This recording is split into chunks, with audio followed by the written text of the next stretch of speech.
Isabelle vous demande pourquoi ne pas accepter la visite pendant quelques jours de 2 ou 3 membres de la famille pour les personnes en fin de vie, surtout lorsqu'il s'agit de maisons reconnues en soins palliatifs. Et peut-être que la même question se pose pour les gens qui accouchent. Hein? On a vu certains hôpitaux qui empêchent le conjoint, le nouveau papa, d'être présent dans la salle d'accouchement. Alors pourquoi on prend de telles mesures en ce moment?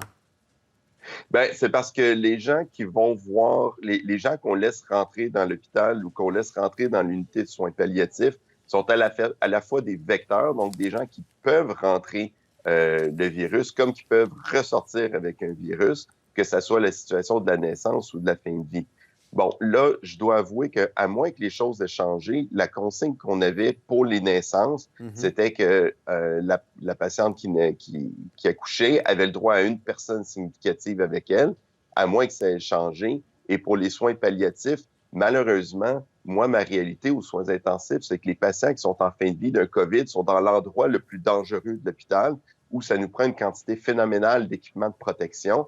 Je ne peux pas, moi, prendre ces équipements de protection-là pour faire visiter 5, 6, 7 membres de la famille. Et malheureusement, oui, ça l'a amené des moments un peu tristes où les gens ont fait leurs adieux à travers une vitre. Mais il faut savoir que 99% du temps, quand on est là dans un COVID-19, le patient qui est en train de décéder n'a plus sa conscience. Vous avez assisté à Je ces comprends que moments ça peut être... déchirants, docteur Marquis, où les membres de la Moi, famille ont fait leur adieu quoi, oui, par iPad, via conversation numérique ou encore derrière une vitre? oui, exactement. Moi, personnellement, je l'ai vu 2 fois. 2 fois. Ouais.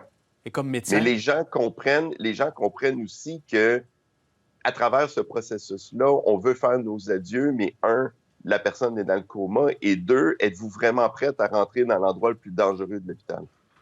D'ailleurs, comment ça se passe aux soins intensifs à Maisonneuve-Rosemont? Ben, présentement, c'est surtout beaucoup de logistique. C'est vraiment... L'élément préparation était là, l'élément préparation Mhm. est toujours là. Maintenant, c'est vraiment juste optimiser l'utilisation des ressources, des espaces, comment on bouge les patients d'une place à l'autre pour toujours en faire plus avec les ressources qu'on a. Pour le reste, là, ça suit son cours tel que c'était prévu, là. Et le personnel garde le moral? Tiens bon? Le perso- Oui, le personnel garde le moral. Je trouve que la réponse du personnel est extraordinaire. Les gens comprennent pourquoi on fait ça. Ils comprennent aussi que tout le monde est un peu pris dans le même bateau. Et je dois dire que je suis impressionné de la réponse là, de toute l'équipe aux soins intensifs. Docteur François Marquis, merci beaucoup d'avoir répondu à ces quelques questions. On vous retrouve dans environ 1 heure et on invite les gens à la maison à nous écrire, à nous faire part de vos interrogations aux nouvelles@tva.ca. À tout à l'heure, docteur, et merci. Merci à toute votre équipe également qui est mobilisée sur le terrain à l'hôpital.